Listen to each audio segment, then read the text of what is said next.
It is so good to be back in Wisconsin.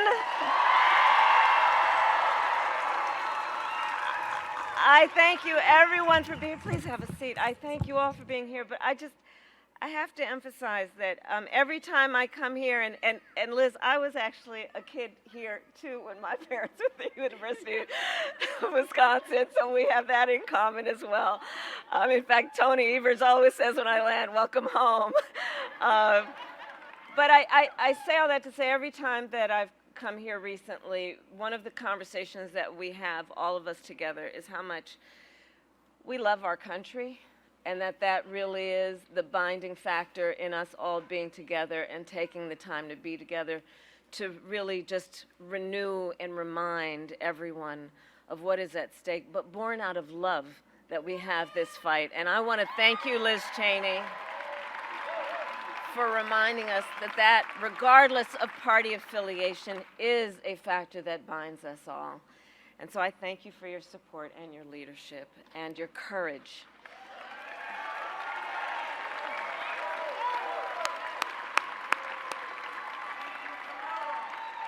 I also want to thank all the other great leaders who are with us today. Governor Tony Evers, where is he?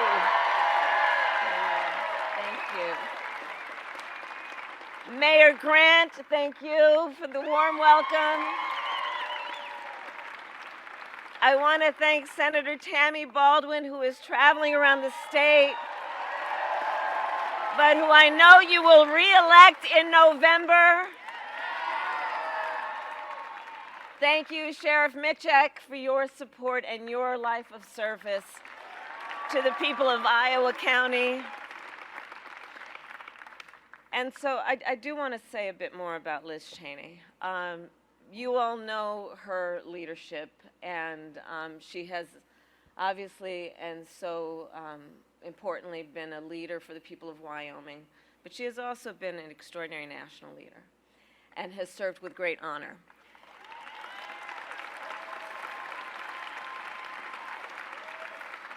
And she not only, as she has talked today, recognizes that character is among the most important attributes of leadership, but she also personifies that attribute. And she possesses some of the qualities of character that I most respect in any individual and any leader. Courage, especially at a moment like this, where there are so many powerful forces that have been intent on trying to demean and belittle and make people afraid. And there are many who know it is wrong, and then there are those who have the courage to speak out loudly about it and the conviction to speak truth. And, you know, it is so admirable when anyone does it, and especially when it is difficult to do in an environment such as this. But Liz Cheney really is a leader who puts country above party and above self, a true patriot, and it is my profound honor to have your support.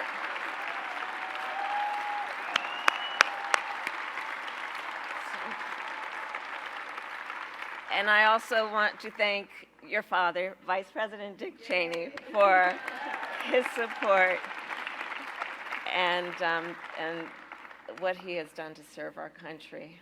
Every endorsement matters, and this endorsement matters a great deal, Liz, and it carries a special significance because, as you said, we may not see eye to eye on every issue, and we are going to get back to a healthy two-party system, I am sure of that, where we will have vigorous debates.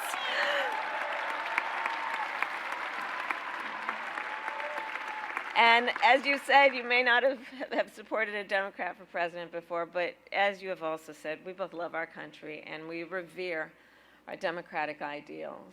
And we both also believe in the nobility of public service. And we know that our oath to uphold the Constitution of the United States of America is a sacred oath, an oath that must be honored and must never be violated.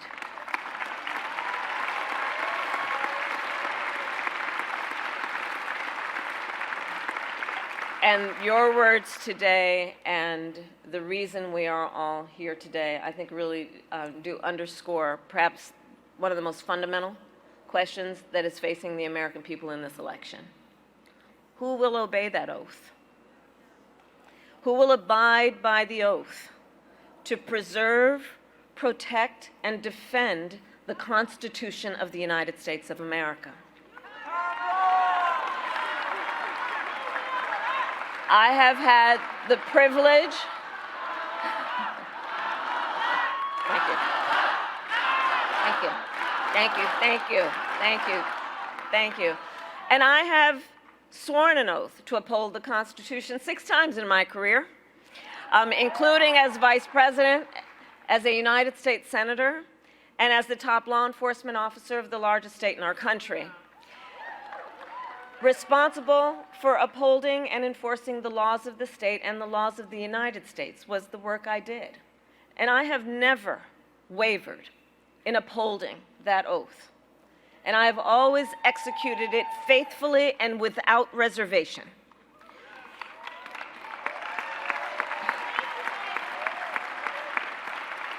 And therein lies the profound difference between Donald Trump and me. He who violated the oath to uphold the Constitution of the United States of America. And make no mistake, he who, if given the chance, would violate it again. Donald Trump lost the 2020 election.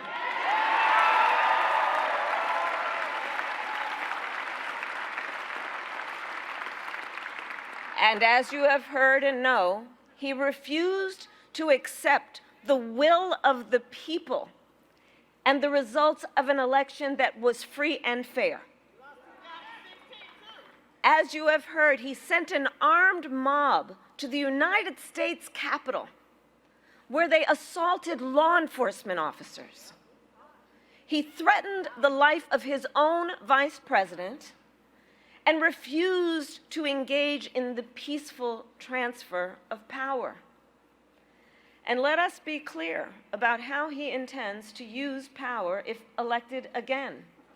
He has called for jailing journalists, political opponents, anyone he sees and deems as being an enemy. He has pledged to destroy the independence of the Department of Justice. And he called for deploying our active duty military against our own citizens. Well, I believe you and my running mates both. Well, listen, I believe that anyone who recklessly tramples on our democratic values as Donald Trump has, anyone who has actively and violently obstructed the will of the people and the peaceful transfer of power, as Donald Trump has, anyone who has called for, I quote, termination of the Constitution of the United States, as Donald Trump has, must never again stand behind the seal of the President of the United States. Never again.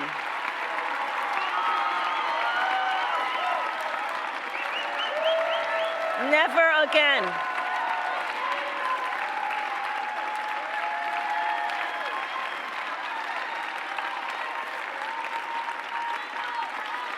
And the tragic truth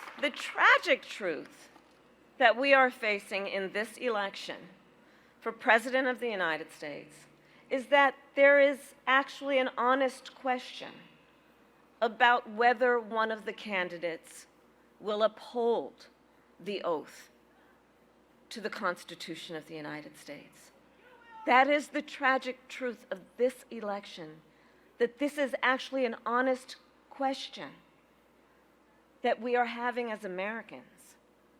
And I know the vast majority of us agree that upholding the Constitution must be a basic requirement we expect of anyone seeking the highest office in the land.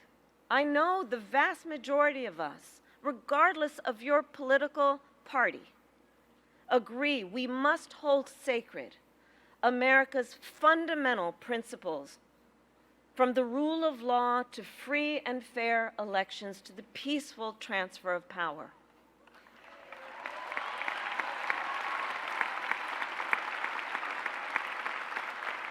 And if you share that view, no matter your political party, there is a place for you with us and in this campaign, because those principles, I know, unite us across party lines.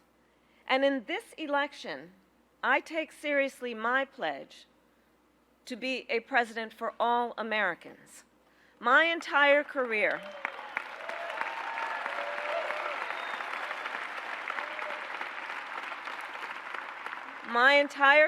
I've only had one client, the people. And when I say that, I mean all the people, not just those who share my party affiliation. Through all my decades in law enforcement, I never asked a victim or a witness, are you a Republican or a Democrat? The only question I ever asked was, are you okay? And that is the kind of president we deserve, and I pledge to you that is the kind of president I will be.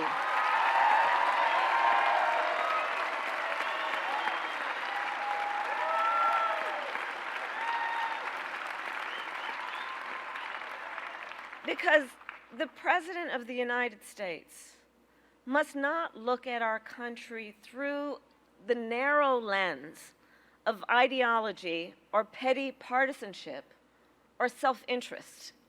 The President of the United States must not look at our country as an instrument for their own ambitions. Our nation is not some spoil to be won. The United States of America is the greatest idea humanity ever devised. The nation that inspired the world to believe in the possibilities of a representative government. And so, in the face of those who would endanger our magnificent experiment, people of every party must stand together. And let me be clear, democracy and freedom are not only at stake here at home. They are also at stake around the world. As President of the United States, I will strengthen, not abdicate, America's global leadership.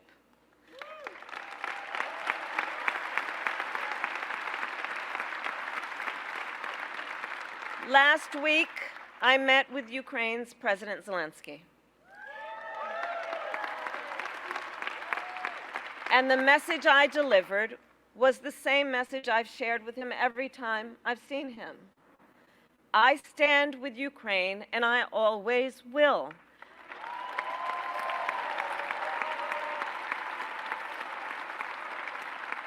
And I told him, as I have before, I want Ukraine to prevail. By contrast, in our debate, Donald Trump couldn't even bring himself to say he wanted Ukraine to win the war. Couldn't even bring himself to say that.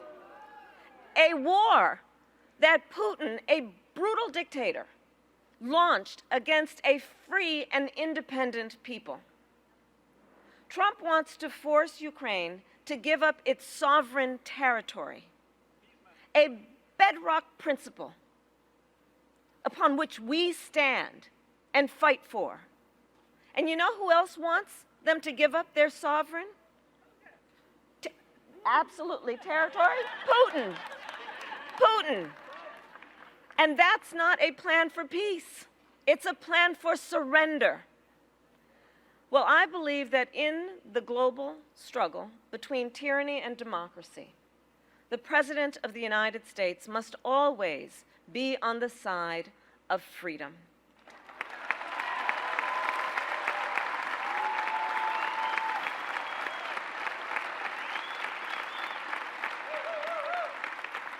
So we are gathered here today in Ripon, not far, as the Congresswoman mentioned, from a small building where the Republican Party was born in 1854.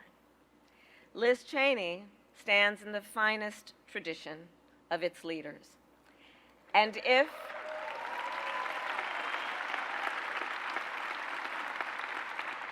if people across Wisconsin and our nation are willing to do what Liz is doing, to stand up for the rule of law, for our democratic ideals, and the Constitution of the United States, then together I know we can chart a new way forward, not as members of any one party, but as Americans.